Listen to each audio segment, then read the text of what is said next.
10 तोला सोना और 40 तोला चांदी पर खाद की रकम मालूम करनी है, जबकि हमारे पास सोने की कीमत 40,000 रुपये फ़ी तोला और चांदी की 5,000 रुपये फ़ी तोला है। तो सोने का वज़न है हमारे पास 10 तोला,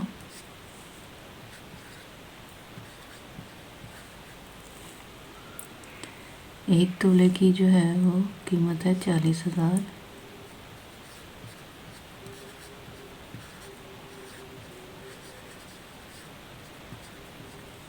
अब 10 को जो है वो इसकी कीमत के साथ ज़रब कर देंगे 40,000 के साथ,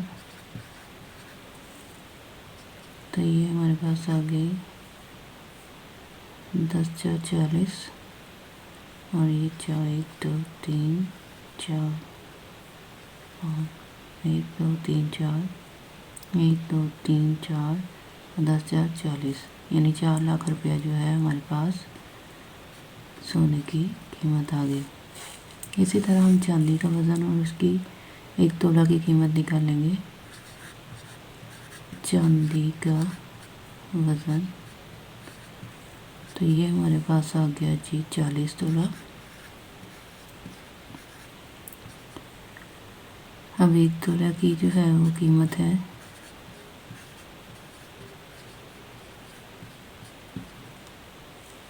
5,000, ज़रब 40 करेंगे, 5 4 20 और ये 3 0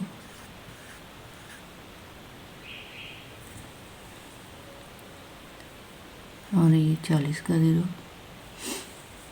2 लाख रुपये हमारे पास ये मालियत बन जाएगी।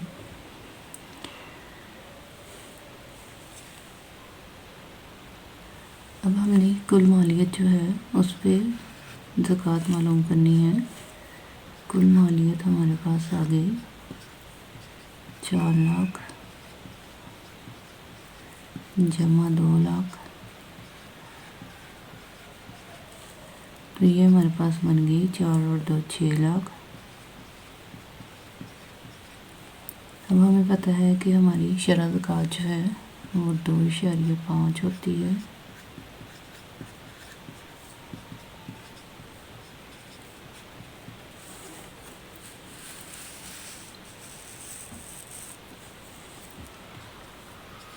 पच्चीस बटा 10 ज़रब 1/100 ज़रब 6 लाख,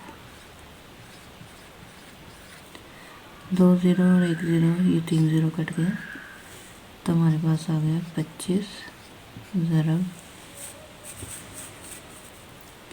600, जो कि हमारे पास बन जाएगी 25 6 बार 150 और 2 0, यानी हमारे पास ये 15,000 रुपये बन जाएंगे ज़कात।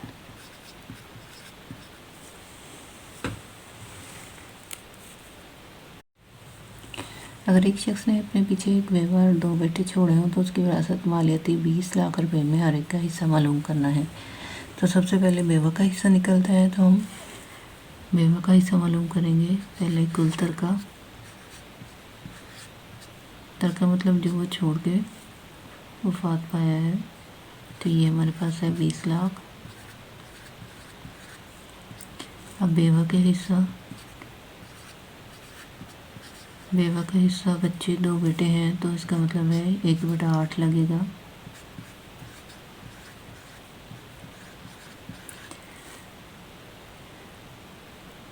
पच्चीस 8 बार जो है 200 होता है, तो ये हमारे पास आ जाएगा 25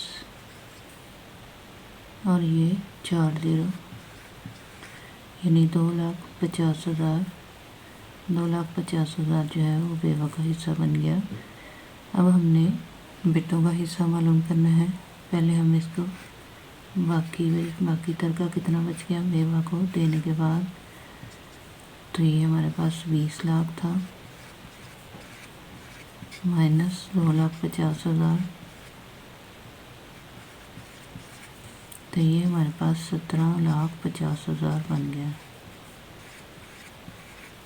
अब हमने बेटों का हिस्सा जो है वो मालूम करना है। उससे पहले हम इसकी निस्बत मालूम करेंगे।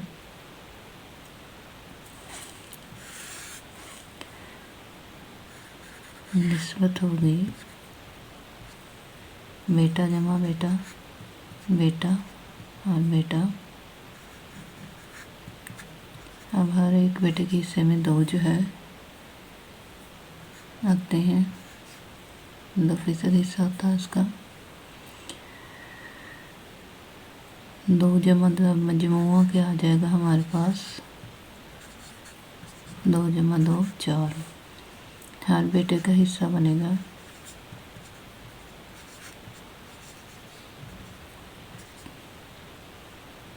2/4 ज़रब 17,50,000।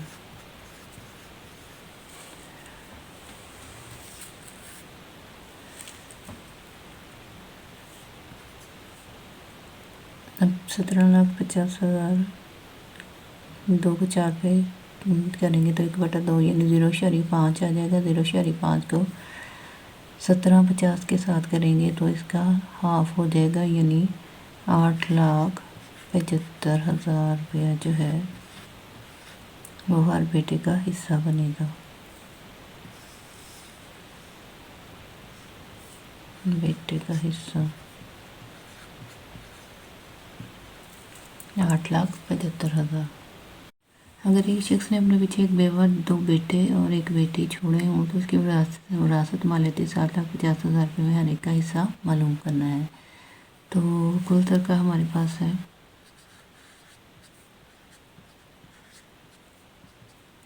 7,50,000। अब सबसे पहले बेवा का हिस्सा निकालेंगे जो कि 1/8 के हिसाब से निकलेगा।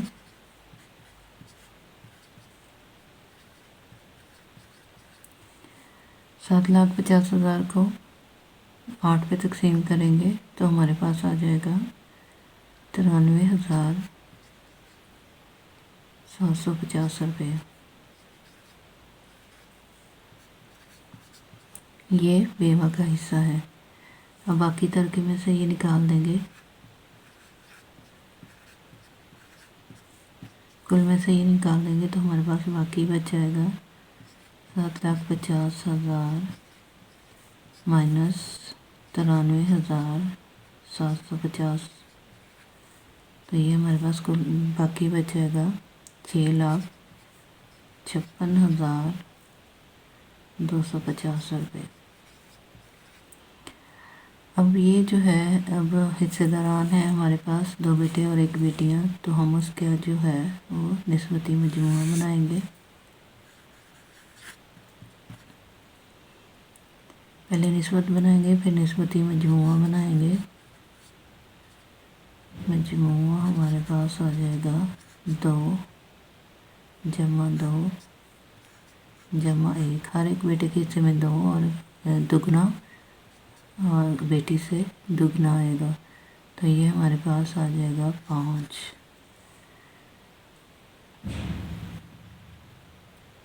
अब हर बेटे का हिस्सा निकालना है।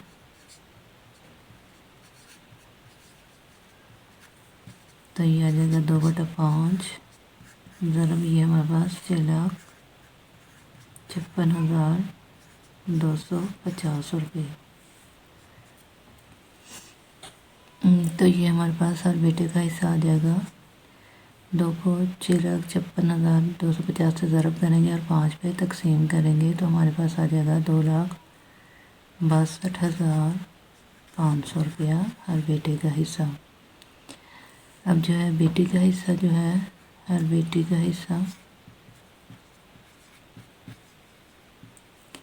अब यहाँ पे बेटी का हिस्सा 1 है, 1/5 बनता है। ज़रब हमारे पास ये है 6,56,250 रुपये। तो ये इससे कट हो जाएगा, हमारे पास आ जाएगा बेटी का हिस्सा 1,31,250 रुपये। तो ये हमारे पास बेटी का हिस्सा आ जाएगा। जो कि बेटे से आध गुना है।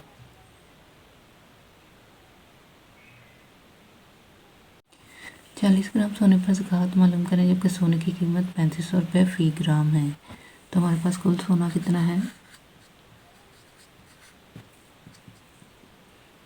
40 ग्राम। अब 1 ग्राम की कीमत क्या है?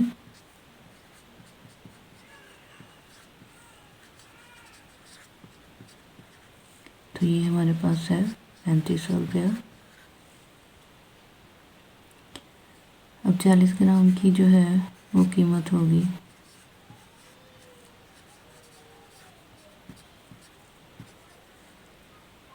3500 ज़रा 40। तो ये हमारे पास आ जाएगी 35 4 में 140 और ये 2 ज़ीरो इसके और 1 ज़ीरो 40 का। तो ये 1,40,000 रुपये हमारे पास आ गई है। अब ज़कात की शरह हमें पता है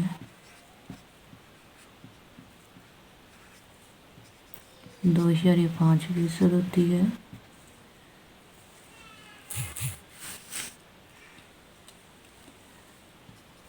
पच्चीस बटा 10 ज़रब 1/100% का और ज़रब 1,40,000।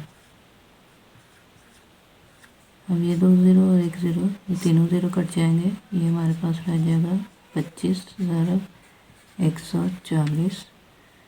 तो ये हमारे पास 3500 रुपया ज़कात बनेगी।